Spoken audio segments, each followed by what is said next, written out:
Bienvenidos a su podcast, Hablemos de Política.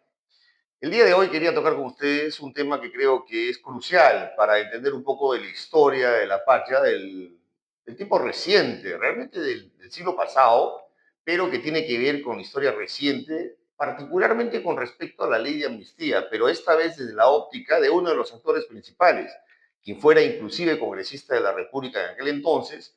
Posteriormente fue ministro de Estado, ¿no? Y ministro no solo de producción, sino también de defensa en las épocas del segundo gobierno del presidente García. Y hablo del ingeniero Rafael Rey.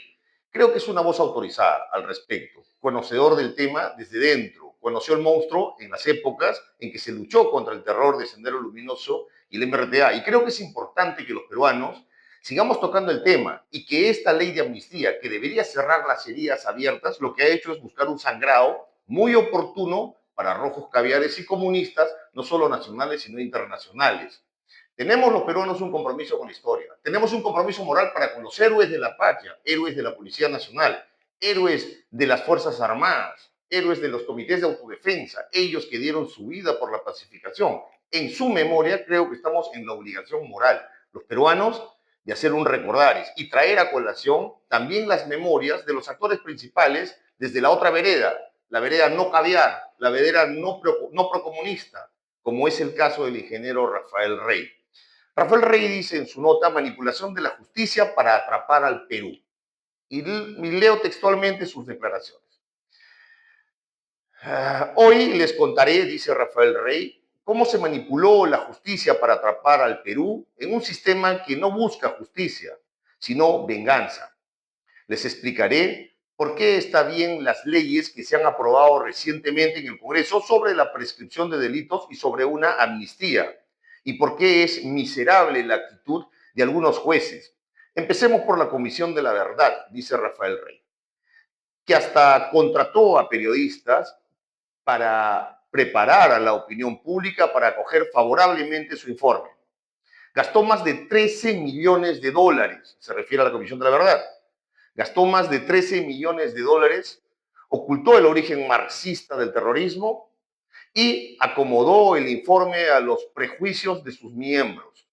Claro, la mayoría de los comisionados y contratados tenían origen marxista. Y por si fuera poco, tres de ellos, de Gregori, Tapia y Morote, no solo habían sido amigos y colegas de Abimael Guzmán, en la universidad, por cierto, allá en Huamanga, sino además que cuando en 1970 Guzmán fue detenido por dirigir su primer atentado terrorista en Huanta, todavía con el nombre de Bandera Roja, los tres, junto con Antonio Díaz Martínez, el número 2 de Abimael, firmaron comunicados exigiendo la libertad de Guzmán. Aquí les muestro copia de uno de esos comunicados, y es que en este documento fue mostrado en este video que hoy les estoy transmitiendo de manera verbal. Este se publicó en el diario Correo de aquel entonces y dice lo siguiente. Hace un mes fue apresado y conducido a Lima el profesor Abimael Guzmán Reynoso. Protestamos enérgicamente por la violación de sus derechos humanos y exigimos su libertad. Ayacucho, 24 de julio de 1970. Firman, entre otros, Alberto Díaz Martínez, Carlos Tapia, Carlos Iván de Gregori y Alberto Morote.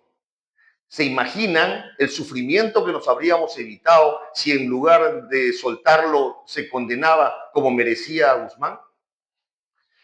Pero volvamos a la Comisión de la Verdad.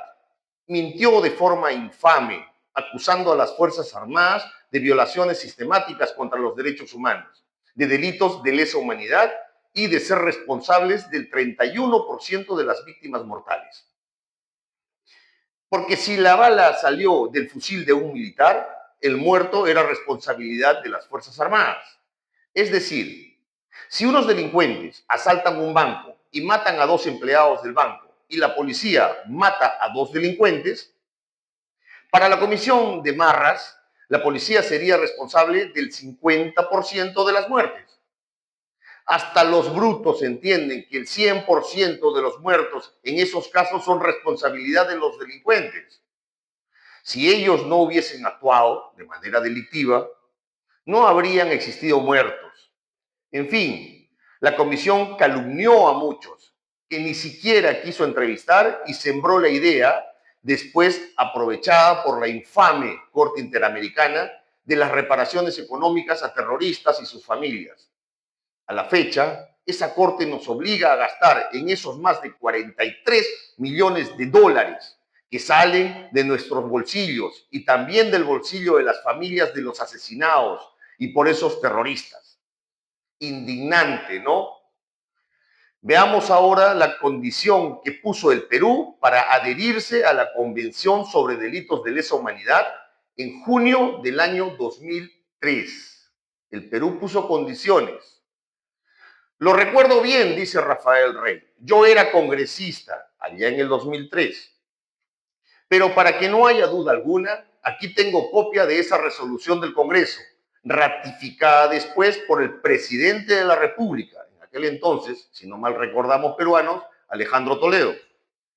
Se aprobó con 70 votos a favor y ninguno en contra. Y dice lo siguiente: de conformidad con el artículo 103 de la Constitución, el Estado peruano se adhiere a la Convención para los crímenes que sean cometidos con posterioridad.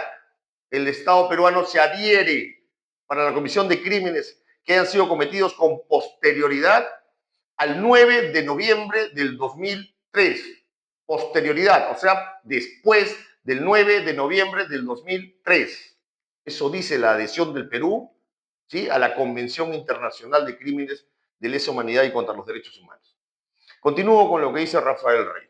Escucharon bien: para los delitos que se cometan después de noviembre del año 2003. Ahora bien, todos los casos denunciados de supuestos delitos de militares y policías contra los derechos humanos ocurrieron en los 80s y 90s. Por tanto, todos habían prescrito. ¿Qué hicieron entonces las ONGs de derechos humanos? Infiltraron la Fiscalía y el Poder Judicial y consiguieron que eso se callara. Y la prensa cayó. Y empezaron las persecuciones, los abusivos procesos y las miserables condenas.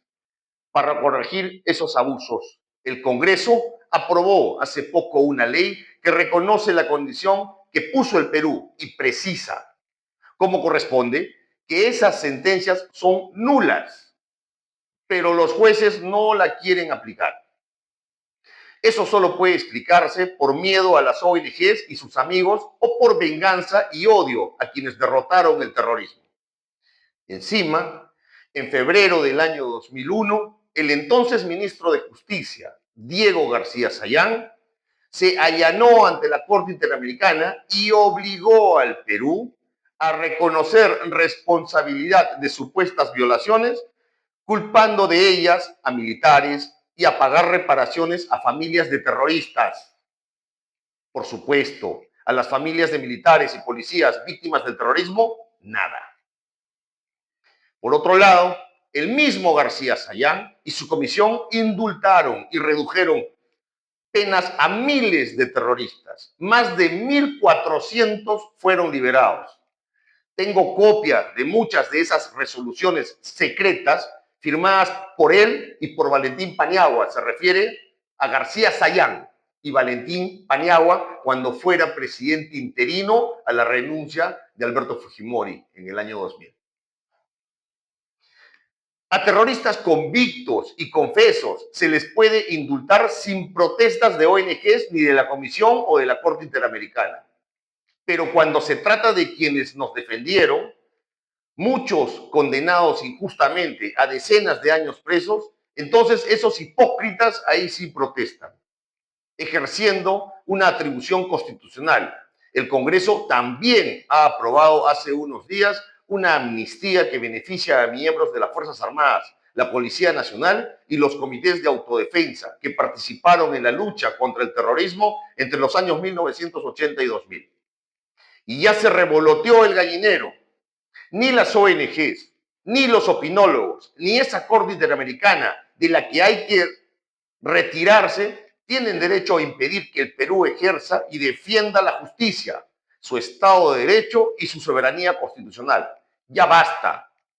Espero que este comentario les haya sido útil. Por supuesto que sí, Rafael Rey, muy útil y por eso lo comparto con la gente que nos sigue en este su podcast Hablemos de Política. Es necesario recuperar la sensatez y saber la verdad en defensa de la patria, en el reconocimiento a los héroes caídos de la Policía Nacional, de las Fuerzas Armadas y los mismísimos comités de autodefensa, y en el respeto a los caídos, hacer justicia para aquellos perseguidos policías militares por la justicia nacional que viene siendo digitada desde la Corte Interamericana de Derechos Humanos, motivada por ONGs caviares, proterrucas del Perú.